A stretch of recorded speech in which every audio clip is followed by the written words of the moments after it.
Hey, this is Eric, the Lost Podcaster. Today I'm sitting down with Erin to talk about a battle to break free from cocaine addiction while carving out a name for herself as a tattoo artist. Her story isn't just about ink on skin, it's about the invisible scars we carry, the struggle for redemption, and the healing power of art. Erin's story is living proof that the art we create can sometimes save us from ourselves. We can start whenever you're ready. You ready? You want to start now? Yeah. All right, because I'm recording actually. Right? Yeah, so go ahead. So, how'd you first get started in the tattoo world? It was actually by accident. I had gone through some traumas, a breakup, car accident, and I came to the tattoo shop that I've been going to, and I was like, I need a new tattoo, I need a new piercing, and one of the owners actually offered me a job as a piercing apprentice, and that's kind of how the whole thing started, just by accident. And that's it, huh? Yeah, that's where my whole journey began, and then I have been to a few other shops, and the second shop I went to, they're like, oh, well, your certificate, you can do both. And I was like, Yeah, because after you okay. left here, Yep. you went to, I don't even say the name, but... Yeah, I had gone to yeah. And what made you leave here? Did you want to talk about that? I dated a kid from Georgia, and I thought I was going to move to Georgia, and everything was going to be like the fairy tale ending. Yeah. And when the day I quit was the same day my car blew up, and then he told me he needed to do some soul searching, and I completely lost it. I thought I lost everything, and then for the next 2 weeks I went on like a 2 week bender of just drinking and just I was sad, so I was trying to party it out. Yeah. And then you went to the other place, right? Yeah. And they were teaching me how to, they didn't even teach me how to tattoo. They just threw me into it. They're like, here you go. And, well, you're good. It worked, man, right? I mean, I was learning bad habits there. Yeah. And I knew I was learning bad habits. In more ways than one, right? Yes, absolutely. Yeah. Absolutely. And then finally, my third shop I had gone to was where I was finally being taught how to tattoo properly. Oh, right. And that's also kind of where, like, it all kind of got fuzzy in the 2 years I was there, with just, I honestly, so much shit happened in the 2 years.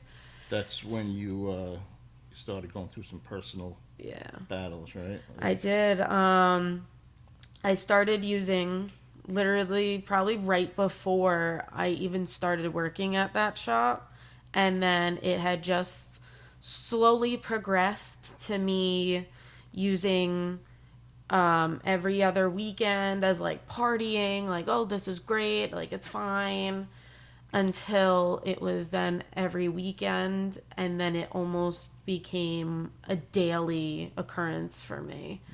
Yeah. Did that affect your tattooing though? Thankfully not.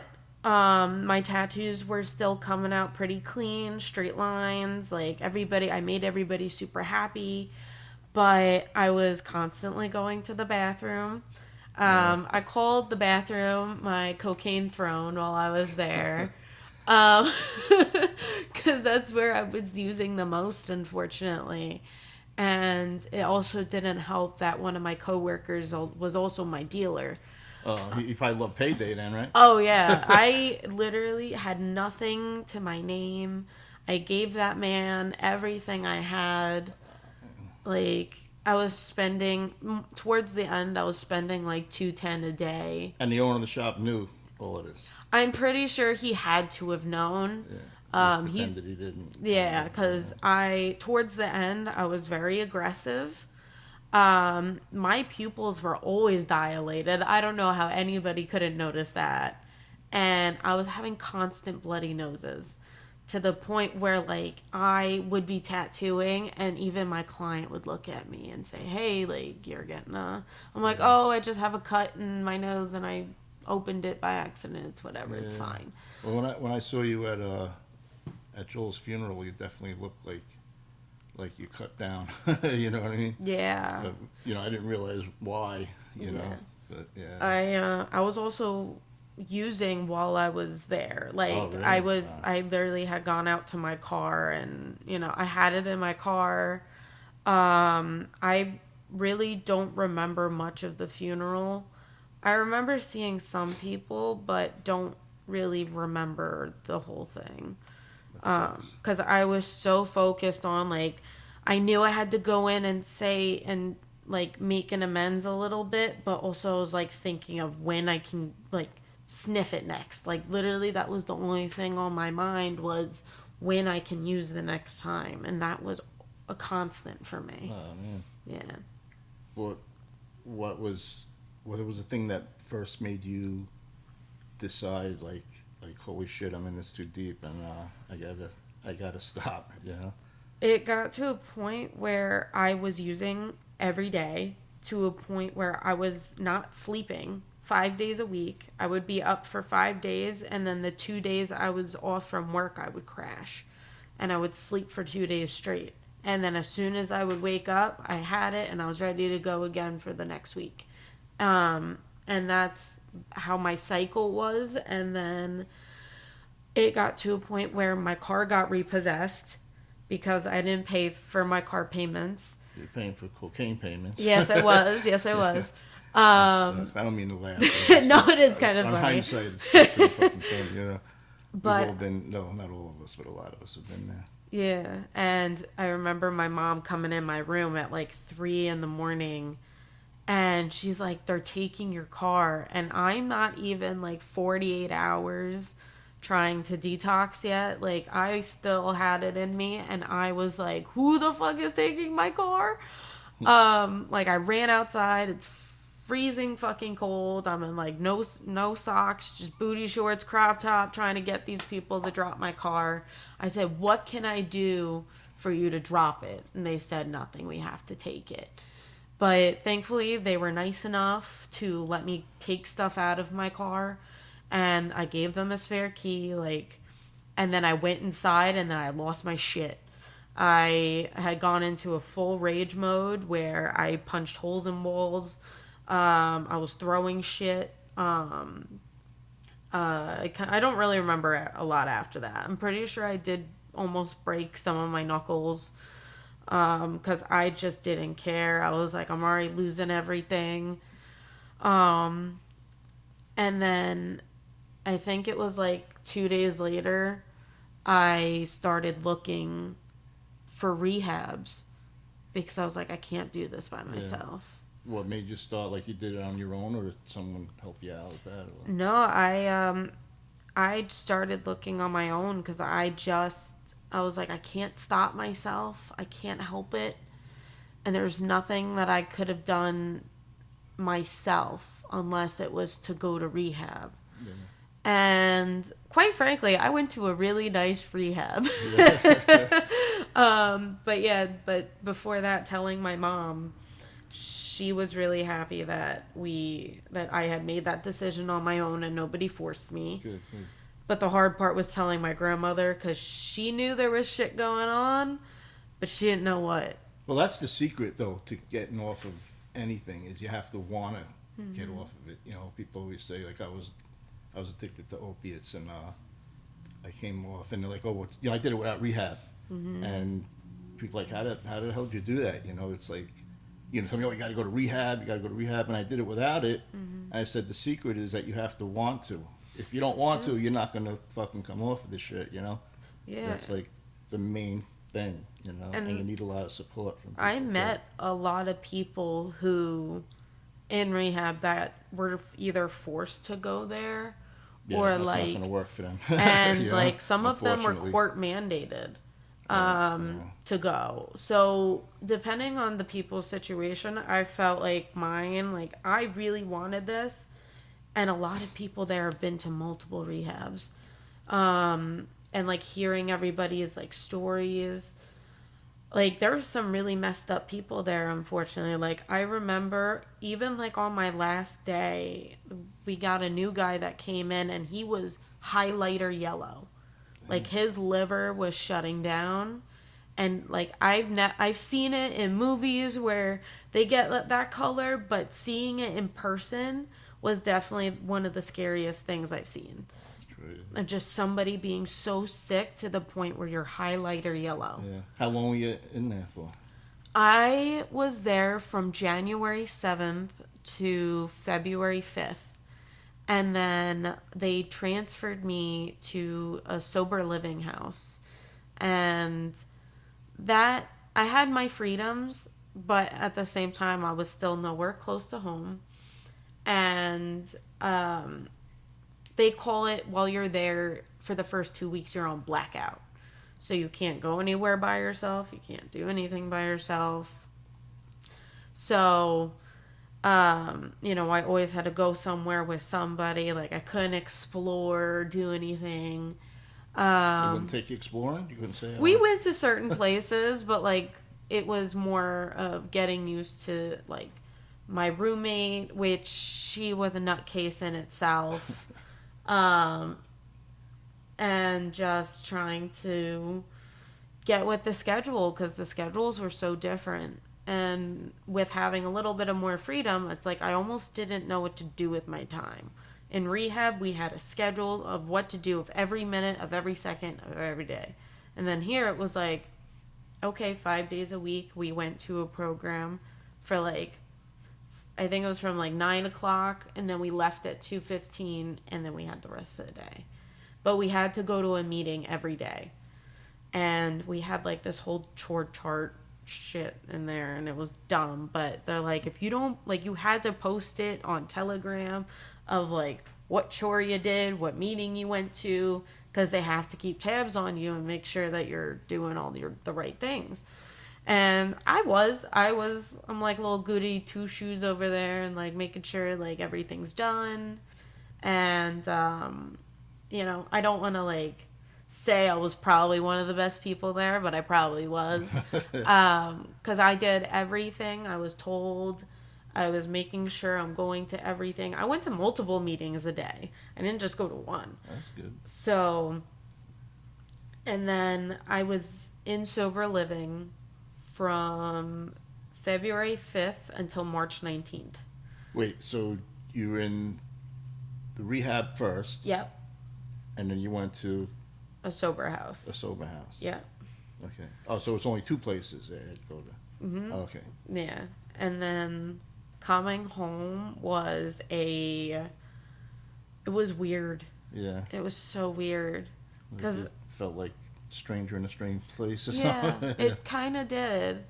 Because like I walked into my room and I was like, I don't remember it being like this for some reason. Like I had envisioned it Yeah. differently. Like, I thought my bed was over there. What's the Yeah, Maybe your mom moved the furniture around. I think my brain was just so fucked up to the Yeah. point where it was like, I just couldn't have anything that I remembered really. Like, I don't remember shit. Yeah. Like, that's the Well, how tough long part. were you were on that for a while though, weren't you? Like 2 years. 2 years, yeah. Yeah. So that's like 2 years of being fucked up, and then you come home. It's, you probably don't even remember what anything was for that whole 2 years. Just Yeah. fucking crazy. You know? Yeah, it's just like, I know I like was always moving shit around, and like I would clean it and then put something in a spot where I'm like, I know I'm gonna find this, and then I'm like, where the fuck is my shit? But I think the hardest thing was like when I did come home, I knew I had baggies in my car, because the day I got my car back. Oh, you got the car back? I did get my car back. Cool. Was the day I went into rehab. That's the same one they towed away. Yep. Oh wow. That's But I had baggies in there. And I came home and I was like, I cleaned out my car and my mom watched I'm surprised me. nobody went through it. Like they just like take it, lock it Yeah. up and leave it somewhere? Yeah, they That's leave great. it in the lot and then they'll sell it. So whoever was going to buy the car was going to find... little added bonus there. Yeah, pretty much. They were going to find a few things in there. Yeah. So what'd you do when you found that? My Dumped it, mom or- watched me. Yeah. So, I couldn't do anything with it and Not tossed it that in you the wanted garbage. to, right? Did No. you have no? That's good. Yeah, no. I had no urge. I think I had the easiest drug to get off of. It gets out of your system in 3 days. And then once it's fully out, like, you really don't have the cravings. Oh, really? No. But So it's. I don't really know. Is cocaine addicting? Like, I it, guess not like heroin or yeah, opiates, no. right? But, like, once you're on it, it's like you don't want to feel the crash. Right. So you do more. And then, like, I would do so much to the point where I would pass out so I don't feel the crash. Right. So that's why I could never let it stop. And, like, when I was using every day during the week, I would be up all night. I would save a little bit for the, like, just enough to get me to work. And then I would put money on the counter, and then I get my baggie, and then I was starting the day all over. So where you dumped it all? That stuff they got in the car? Yeah. Once you dump it? Cool. Yeah. And I was like, in the beginning, I was like already trying to hide it so that when I would come home, I would have it. And I'm like, that is such an like addict personality. And I'm like, you know what? There's no point. I'm like, if I really want this, I gotta just toss it all. Yeah, And it's not new, right? yeah, no, and it sucks because like I was very mean. Like I made my mom and my grandma afraid of me. It's terrible. Yeah, no, yeah. You're They such were a sweet person too. It's like, oh, I can't picture that. Yeah, no, I was a bitch. Like I used every excuse to get away from them, to just use.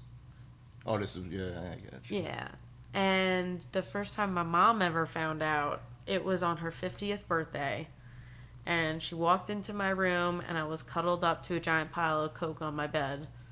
Oh shit. And What'd that's she do? She freaked, huh? I remember looking up, and I saw her face, and she made this face that like I can't even describe it. It was like anger, disgust, just like in one emotion. And she just, I don't know how she did it, but she made such a face. I'll never forget it. And I looked down, I was like, fuck. And she like walked away. She's like, get rid of it. And me as an addict, I'm like, I'm not going to just toss that shit. So I literally did the rest of it. So she said get rid of it and walked out? Yep. Oh, man. Yeah. I think that was like not. I would have just flushed it right down the fucking toilet right in front if that was my daughter. I think she just didn't know what to do in that moment. Yeah, like she was it in shock. it was just such shock. That's a horrible thing, man, because Yeah. my brother Billy, I had a brother that died of what is that shit called? They give it to opium, not opium, like heroin addicts that you drink it. It's like a liquid. Yes. Methadone. Yep. And he actually died of a methadone overdose. And a while later, my father was cleaning out his room, and I was watching TV. He comes out like a shoebox, and he's like, look what I found in Billy's room, and it was hoses, spoons. Wow. And he had like tears in his eyes, like crying. If I seen him cry 3 times in my entire life, that was a lot, and that was one of the times I seen him cry. It was terrible. Yeah. Yeah, it really affects parents. It sucks. But Yeah. so did tattooing help you out? Yeah, I loved it, but more towards the end, I was doing it to just get the money so I can have my drugs. And I really wasn't caring for the person as much as I normally would have. What do you mean, like the client? Yeah. Saying? Oh yeah. Yeah, like I was you just want to do the tattoo, get the money, get your shit. Yep. Yeah. And like I have one client that I've been tattooing the whole time I was there, and so she didn't know, but she's never seen me sober up until she came here, and I tattooed her sober for the first time, and I was like, I want to let you know I'm so sorry for what I did to you. Yeah. And she met a new person, or yeah, she's like, you look happier, you look better. Like, when I came home, I looked like a totally different person. I sounded like a totally different person. And I learned a lot about myself while I was in rehab. They had really good programs where they had these classes, these lectures, and like it's a disease. Addiction is Oh a yeah. disease. Fuck yeah. And it's not something that, yeah, the first time I picked up was my choice, but any time after that, it was not a choice. I needed it to survive because I wasn't eating, I wasn't sleeping, and Coke makes you not want to eat. So because I didn't have money to eat, I would had money for Coke though, Yeah. and because I would use it, I didn't need to eat. Yeah. It gives you don't really need food. Yeah, if you're on no, board. I in about like 8 weeks because I had also dislocated my jaw during this time, and I had dropped 30 pounds in 8 weeks. Wow. So by the end of it, I looked like a skeleton. I was very unhealthy looking. My eyes were very sunken in. I just looked bad. Like I was in rough shape. And then I started eating more. Well, like they have really good food there, I will admit. And Where? rehab, Oh, okay. yeah, At the first place or the second the place? first place. First place. Like they made sure you had meals 3 times a day. They had yogurt bar, salad bar. They had different foods of the week with different proteins, chicken, fish, like anything.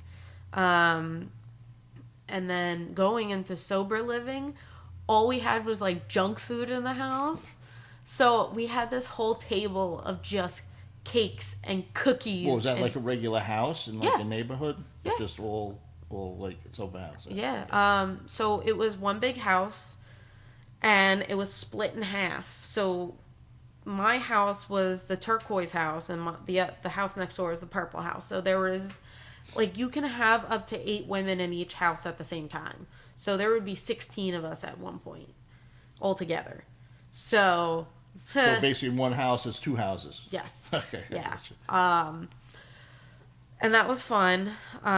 Definitely not all of us got along, but we made it work. Because we had to live with each other for however long. And, going to that program, I had a date where I wanted to leave. I wanted to leave before my birthday. I did not want to stay in a sober house for my fucking birthday. And, they're like, well, you should stay longer. And I flipped my shit because they moved up my date twice. Yeah. I wanted to leave the 14th. And then they ended up... Well, first, I didn't know that weekends didn't count while I was there. So I thought I was going to leave March 7th.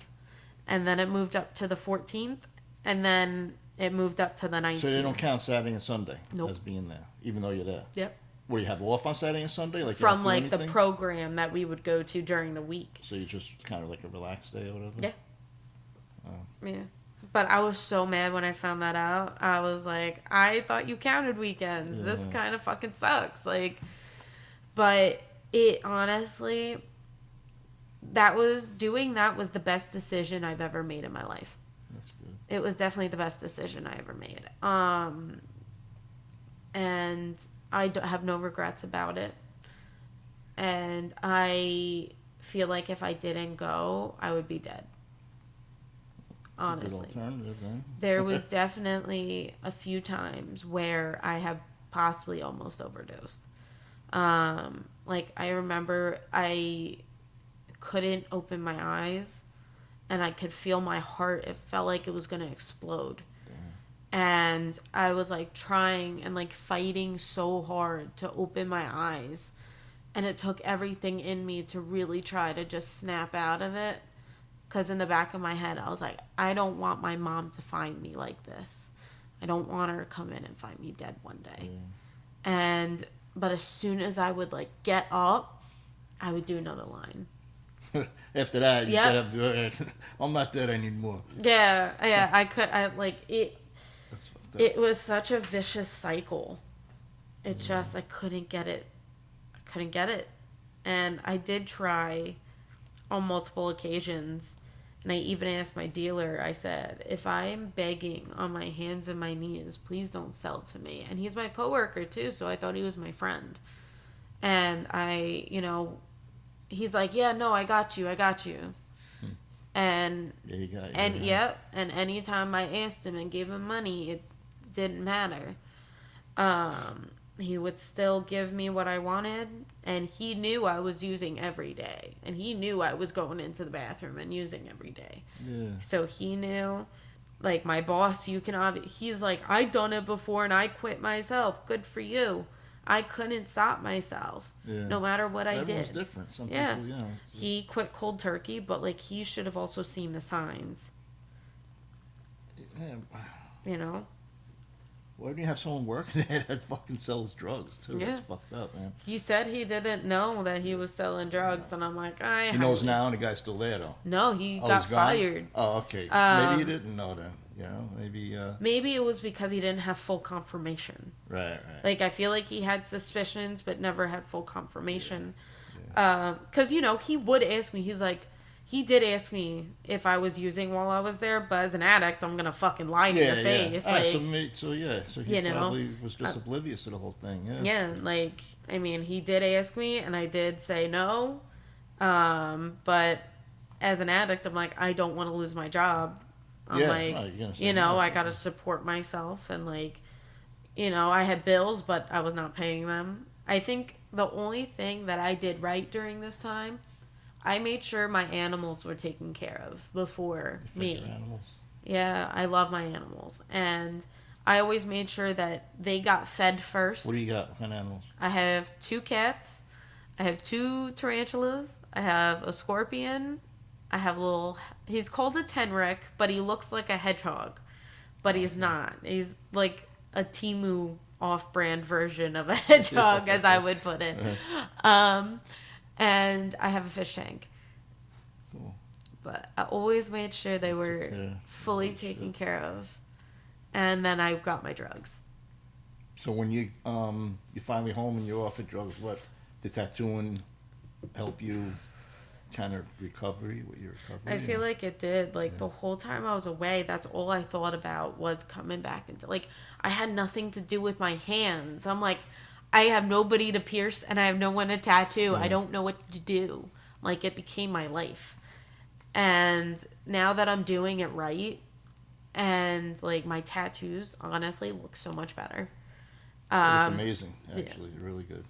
And like prior, I mean, they were good, but now they're really good now, and it's just gonna get better. And I'm making a lot of people happy, and I'm even seeing people that I go to meetings with that want me to do memorial tattoos for them, for their family members that have overdosed. Oh, wow.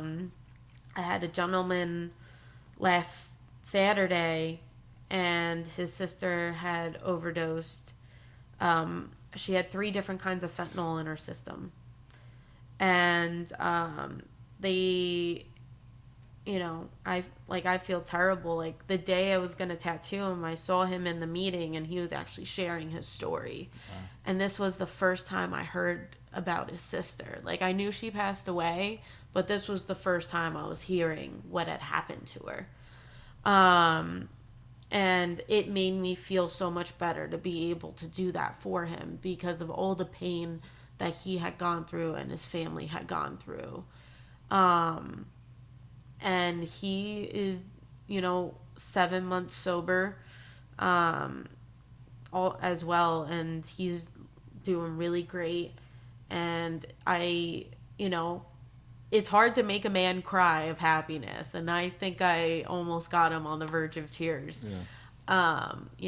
And it was his first tattoo. He's like, we talk about God a lot in our meetings, but like we call it our higher power.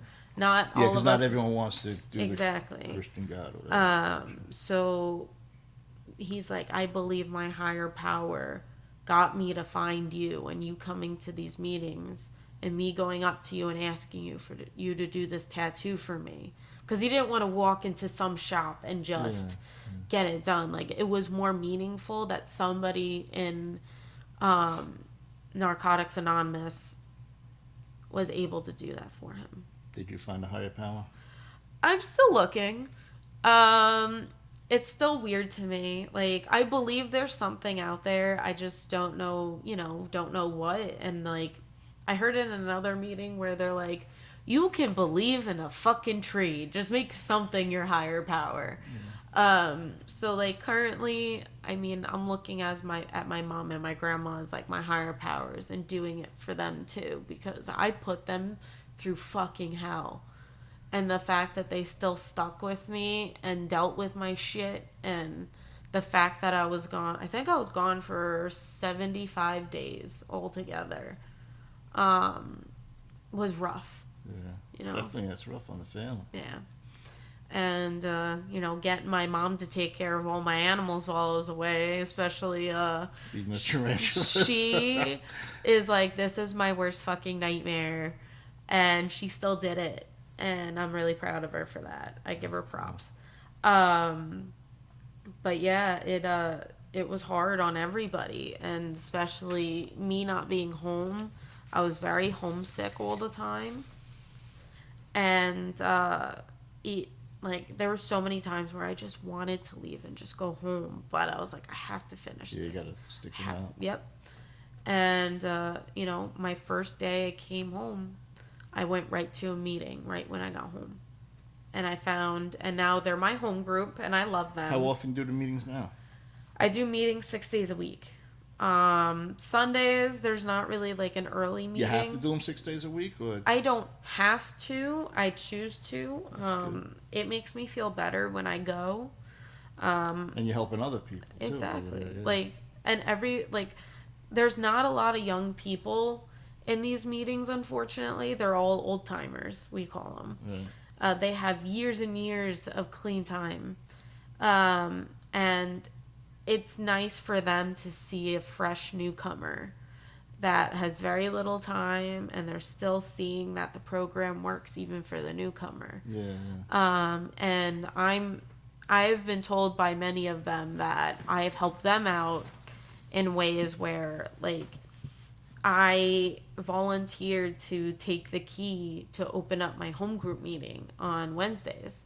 So the fact that I'm a newcomer, I have a key to a building. They trust you with a key? They trust me with a key. I actually got it yesterday. Cool. And it was weird. Like, it felt like I had this power now of just having this. And, it feels good. That's cool. Like, I've been doing commitments. Like, I could go early. I help set up. I stay late. I help break down. It just makes me feel good to be able to, like, feel like I have a purpose. So there's not a lot of young people, though, There's a few, but there's not many.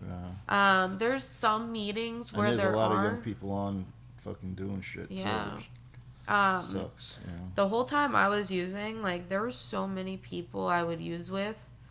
And I, while I was away, I had to block them all because I'm like, I'm no longer going to be around this. Like, even my boyfriend now, like, we would use together, and he knows where I'm at with going to rehab, living in sober living, and me going to meetings almost every single day. So he's clean too now. He's very, yep. Good. And I Yeah, told they're him, both, I was like, I swear to God, if I find something in your house, I can't do it. Yeah. So he cleaned his entire house. Because I remember when we would use, there would be, like, crumbs on the floor. Yeah. Well, support's the most important thing in that. Yeah. So he's been very supportive. And you're supportive of him, too. Yeah. I'm very proud of him. I mean, he didn't stop drinking, but, that he's a grown-ass man and can do what he wants. He doesn't, the thing is with him, he doesn't have an addictive personality like I do. He can stop. Right. I couldn't stop. And he even asked me, he's like, do you have an addictive personality? I was like, I don't think I do. And here we are. So, just having family. I have him and even everybody here at the shop, very supportive. And, Well, we couldn't wait for you to get here. Yeah. When Heidi told me, that she wanted me to come back and you wanted me to come back, I was like, well, I'm an addict and I'm going to rehab.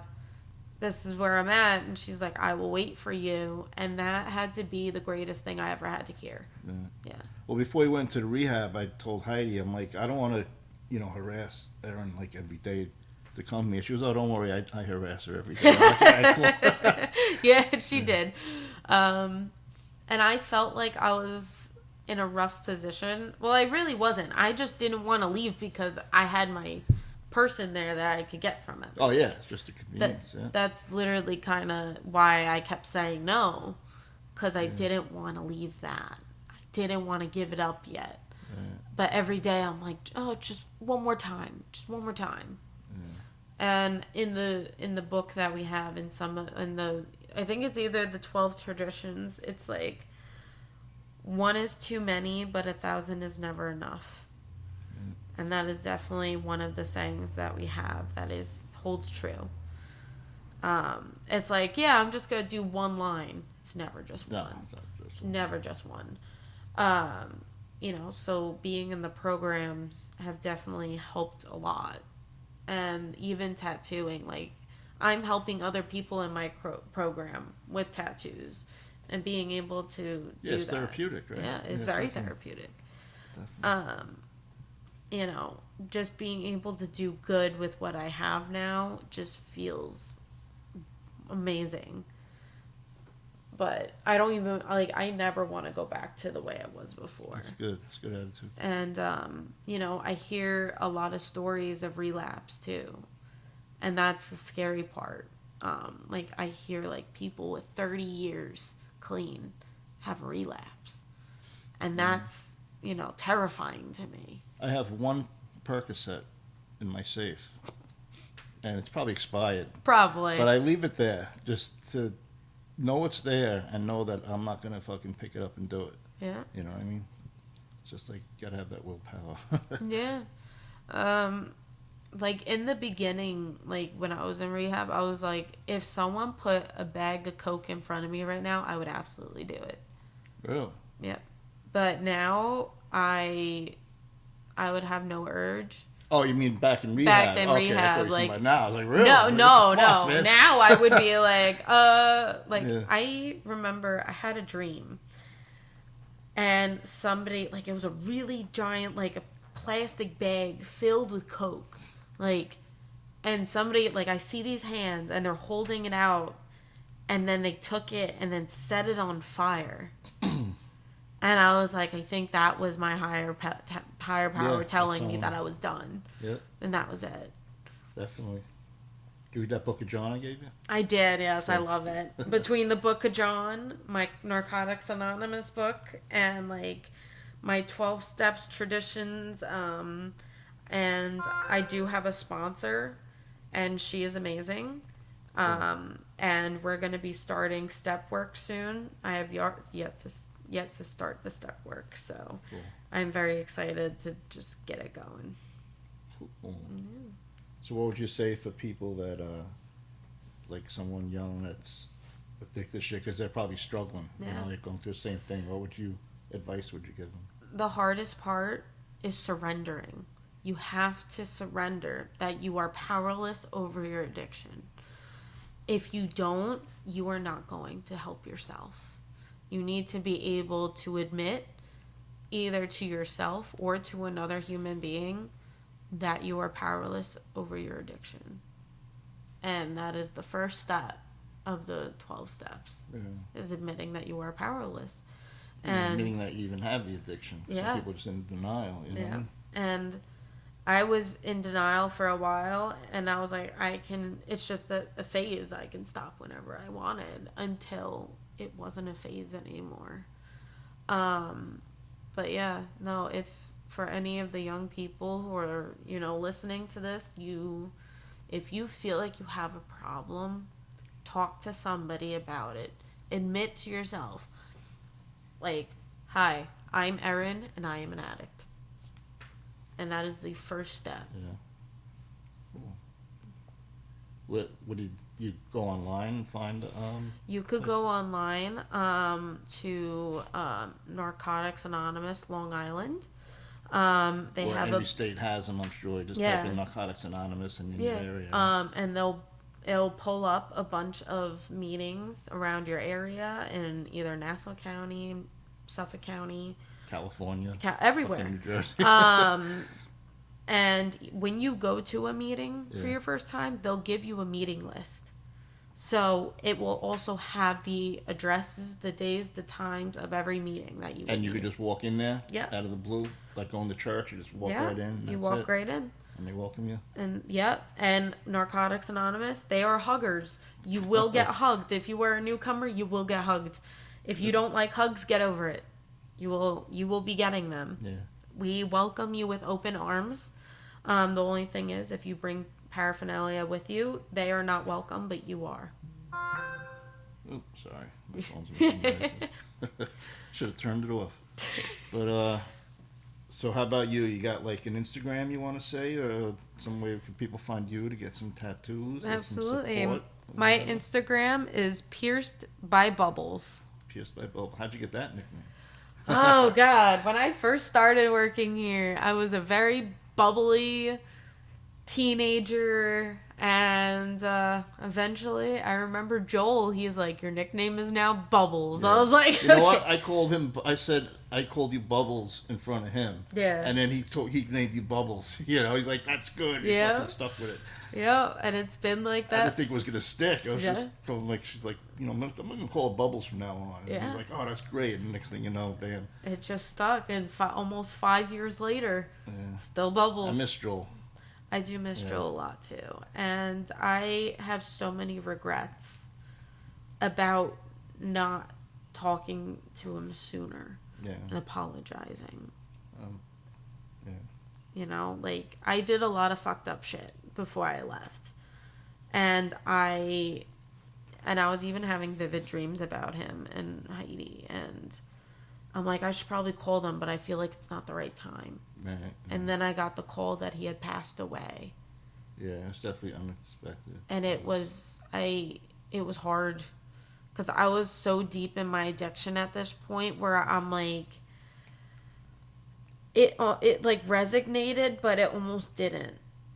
Like I knew it happened, and then I went to rehab and we had a grief and loss, and I was like, I didn't have any losses. Oh wow. And it had completely like forgot about it. Yeah. And then I was like, oh shit. And he was the only one that had passed during my addiction. Yeah. And that was extremely hard, like remembering it. Yeah. And the hardest part about getting off your addiction is feeling your feelings. And it sucks. Like, it is not a good time. Yeah. But that's the part of healing. That is the best part. And yeah, it's hard. It sucks. But we have gone through hell and back while we were in our addiction. If we can fight for our addiction, we can fight to be happy. Thanks for listening to The Lost Podcaster. Erin's story reminds us that behind every piece of art is a deeper story of survival, healing, and hope. If you enjoyed this episode, don't forget to hit follow and share it with someone who really needs to hear it. And stay tuned, we're just getting started.